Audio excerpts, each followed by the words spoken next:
Hello everyone, मेरी दुनिया मेरे शब्द चैनल में आप सभी का स्वागत है। सो गाइज, आज की वीडियो है हमारी भगवान शंकर के अर्धनारीश्वर रूप के बारे में कि क्या आवश्यकता आन पड़ी कि भगवान शंकर को अर्धनारीश्वर रूप धारण करना पड़ा। भगवान शंकर के अनेकों अवतार हैं, अनेकों रूप हैं, लेकिन उनके पीछे कोई ना कोई कारण अवश्य ही रहा है। तो आज की वीडियो में हम जानेंगे कि भगवान शंकर ने अर्धनारीश्वर रूप क्यों धारण किया, उन्हें क्या आवश्यकता आन पड़ी अर्धनारीश्वर रूप धारण करने की। इसी के साथ जुड़ी हुई है भगवान शंकर के अनन्य भक्त भृंगी ऋषि की कथा। भृंगी की खास बात यह थी कि उनके 3 पैर थे, लेकिन जन्म से तो उनके 3 पैर नहीं थे। तीसरा पैर उन्हें बाद में प्रदान किया गया।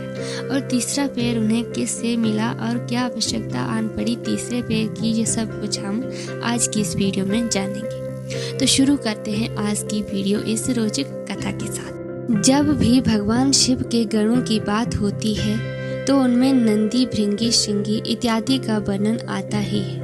हिंदू धर्म ग्रंथों में नंदी एक बहुत ही प्रसिद्ध शिव गण है, जिनके बारे में हमारे ग्रंथों में बहुत कुछ लिखा गया है।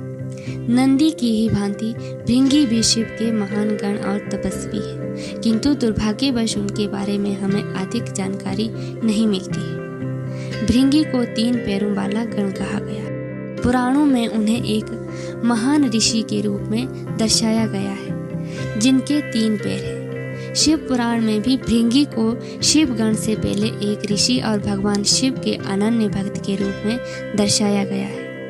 भृंगी को पुराणों में अपनी धुन का पक्का बताया गया है। भगवान शिव में उनकी लगन इतनी अधिक थी कि अपनी उस भक्ति में उन्होंने स्वयं शिव पार्वती से भी आगे निकलने का प्रयास कर डाला। भृंगी का निवास स्थान पहले पृथ्वी पर बताया जाता था। उन्होंने भी नंदी की ही भांति भगवान शिव की घोर तपस्या की। उसकी तपस्या से प्रसन्न होकर महादेव ने उसे दर्शन दिए और वर मांगने को कहा। तब भृंगी ने उनसे वर मांगा कि वे जब भी चाहें उन्हें महादेव का सानिध्य प्राप्त हो सके। ऐसा सुनकर महादेव ने उसे वरदान दिया कि वो जब भी चाहे कैलाश पर आ सकते हैं। उस वरदान को पाने के बाद भृंगी ने कैलाश को ही अपना निवास स्थान बना लिया और वहीं रहकर भगवान शिव के सानिध्य में भगवान शिव की आराधना करने लगे। भक्त कई प्रकार के होते हैं, किंतु उनमें से जो सबसे दृढ़ होता है उसे जड़ भक्त कहते हैं। जड़ भक्त का अर्थ ऐसे भक्त से होता है जिसे अपनी भक्ति के आगे कुछ और सोचता ही नहीं। ऐसे भक्त अपनी अति भक्ति के कारण कई बार हित अहित का विचार भी भूल जाते हैं, जिससे अंततः उनका ही अनिष्ट हो जाता है। कहा गया है कि अति सर्वत्र वर्जेत, अर्थात किसी भी चीज की अति नहीं करनी चाहिए। भृंगी की भक्ति भी इसी जड़ भक्ति की श्रेणी में आती है। वे महादेव के भक्त तो थे, किंतु भगवान शिव में उनका अनुराग इतना अधिक था कि उनके समक्ष उन्हें कुछ दिखता ही नहीं था। यही नहीं, जिस माँ पार्वती की पूजा पूरा जगत करता है और जो जगत माता है, भगवान शिव के आगे भृंगी स्वयं उन्हें भी भूल जाती थी। ऐसा विधान है कि भगवान शिव की पूजा माता पार्वती की पूजा के बिना अधूरी मानी जाती है। यही कारण है कि विश्व के सभी महान ऋषि जब भी भगवान शिव की पूजा करते हैं तो वे माता पार्वती की पूजा भी अवश्य करते हैं। ये इस बात का घोतक है कि शिव और शक्ति कोई अलग अलग नहीं है, अपितु दोनों एक दूसरे के पूरक हैं। इसलिए शिव की पूजा से शक्ति और शक्ति की पूजा से शिव सबता ही प्रसन्न हो जाते हैं। किंतु भृंगी की भक्ति अलग ही श्रेणी की थी। पूरे विश्व में केवल वही एक ऋषि थे जो सदैव केवल शिव की ही पूजा किया करते थे और माता पार्वती की पूजा नहीं किया करते थे। नंदी आदि गणों ने उन्हें कई बार समझाने की कोशिश की कि केवल भगवान शिव की ही पूजा नहीं करनी चाहिए, उनके साथ माता पार्वती की भी पूजा करनी चाहिए। किंतु भगवान शिव की भक्ति में डूबे भृंगी को ये बात समझ में नहीं आई। स्थिति यहाँ तक पहुँच गई कि एक दिन भृंगी ने स्वयं शिव एवं शक्ति को अलग करना चाहा। अब ऐसे दुस्साहस का परिणाम तो बुरा होना ही था। परिणाम ये हुआ कि भृंगी को माता पार्वती के श्राप का भाजन बनना पड़ा, किंतु उनका ये श्राप भी विश्व के लिए कल्याणकारी ही सिद्ध हुआ, क्योंकि भृंगी के कारण ही पूरे विश्व को भगवान शिव और माता पार्वती के दुर्लभ अर्धनारीश्वर रूप के दर्शन करने का सौभाग्य प्राप्त हुआ। एक बार भृंगी सदा की भांति महादेव की आराधना करने कैलाश पर पहुंचे। वहां उन्होंने देखा कि महादेव की बाईं ओर से माता पार्वती विराजमान थी। भगवान शिव समाधि में थे, किंतु माता चेतन थी, उनकी आंखें खुली हुई थी। भृंगी ने अपनी पूजा आरंभ की और अपने समक्ष माता पार्वती के होने के बाद भी उन्होंने केवल महादेव की ही पूजा की। माता को इस बात की जानकारी हो गई, किंतु उन्होंने भृंगी से कुछ नहीं कहा। वे प्रसन्न थी कि कोई उनके स्वामी का इतना बड़ा भक्त है। पूजा समाप्त करने के बाद भृंगी ने महादेव की परिक्रमा करनी चाहिए। वे ब्रह्मचारी थे, केवल भगवान शिव की ही परिक्रमा करना चाहते थे, किंतु आधी परिक्रमा करने के बाद वे रुक गए, क्योंकि महादेव के वाम अंग पर तो माता विराजमान थी। शिव की भक्ति में डूबे भृंगी ने माता से अनुरोध किया कि वे कुछ समय के लिए महादेव से अलग हो जाएं, ताकि वे अपनी परिक्रमा पूरी कर सकें। अब माता को भृंगी की अज्ञानता का बोध हुआ। उन्होंने हंसते हुए कहा कि ये मेरे पति हैं और मैं किसी भी स्थिति में इनसे अलग नहीं हो सकती। भृंगी ने उनसे बहुत अनुरोध किया, किंतु माता शिव की गोद से हटने को तैयार नहीं हुई। तब भृंगी अपने हठ पर अड़े थे। भक्ति ने कब मूर्ता का रूप ले लिया उन्हें पता ही नहीं चला।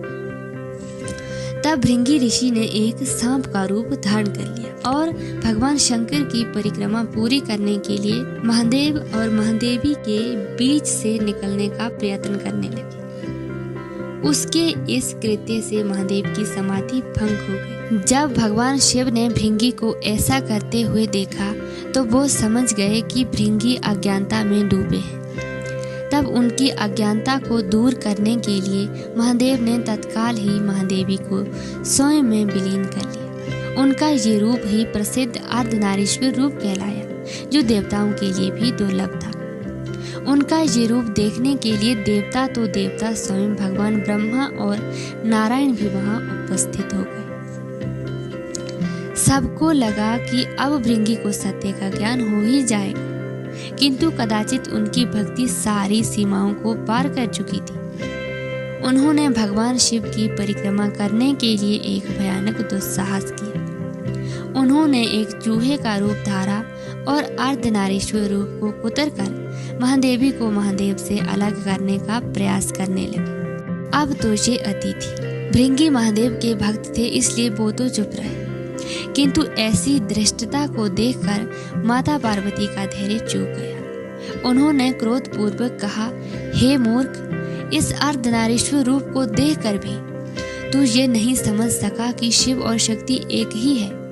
यदि तेरी दृष्टि में स्त्री शक्ति का कोई सम्मान नहीं है तो अभी तेरे शरीर से तेरी माता का अंश अलग हो जाए। सृष्टि के नियम के अनुसार मनुष्य को हड्डियां और पेशियां पिता से मिलती है और रक्त और मांस माता से मिलता है। माता पार्वती के श्राप देते ही भृंगी के शरीर से रक्त और मांस अलग हो गया। अब वो केवल हड्डियों और मांसपेशियों का एक ढांचा बनकर रह गया।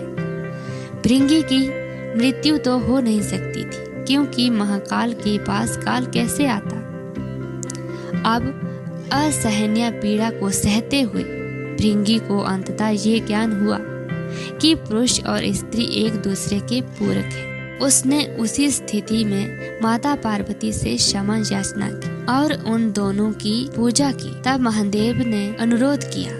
इस पर माता पार्वती ने अपना श्राप वापस लेने का विचार किया, लेकिन धन्य है वो भृंगी जिसने माता को ऐसा करने से रोक दिया। उसने कहा कि हे माता, आप कृपा करके मुझे ऐसा ही रहने दें ताकि मुझे देखकर पूरे विश्व को ये ज्ञान होता रहे कि शिव और शक्ति एक ही है और नारी के बिना पुरुष पूर्ण नहीं हो सकता। उसकी इस बात से दोनों बड़े प्रसन्न हुए और महादेव ने उसे वरदान दिया कि वो सदैव उनके साथ ही रहेगा। साथ ही भगवान शिव ने कहा कि भृंगी उनकी आधी परिक्रमा ही कर पाया, इसलिए आज से उनकी आधी परिक्रमा का ही विधान होगा। यही कारण है कि महादेव ही केवल ऐसे हैं जिनकी आधी परिक्रमा की जाती है। भृंगी चलने फिरने में समर्थ हो सके, इसलिए भगवान शिव ने उसे तीसरा पैर भी प्रदान किया, जिससे वो अपना भार संभाल कर शिव पार्वती के साथ चलने लगे। भृंगी को तो ऐसा सौभाग्य प्राप्त हुआ जिसके लिए स्वयं देवता भी तरसते रहते हैं। शिव का अर्धनारीश्वर रूप विश्व को ये शिक्षा प्रदान करता है कि पुरुष और स्त्री एक दूसरे के पूरक हैं। शक्ति के बिना तो शिव भी शव के समान है। अर्धनारीश्वर रूप में माता पार्वती का वाम अंग में होना ये दर्शाता है कि पुरुष और स्त्री में स्त्री सदैव पुरुष से पहले आती है और इसी कारण माता का महत्व पिता से अधिक बताया गया है। तो गाइस, ये थी हमारी आज की वीडियो। कैसी लगी आपको कमेंट करके ज़रूर बताना। तो मिलते हैं ऐसे ही नेक्स्ट वीडियो के साथ, तब तक के लिए बाय बाय।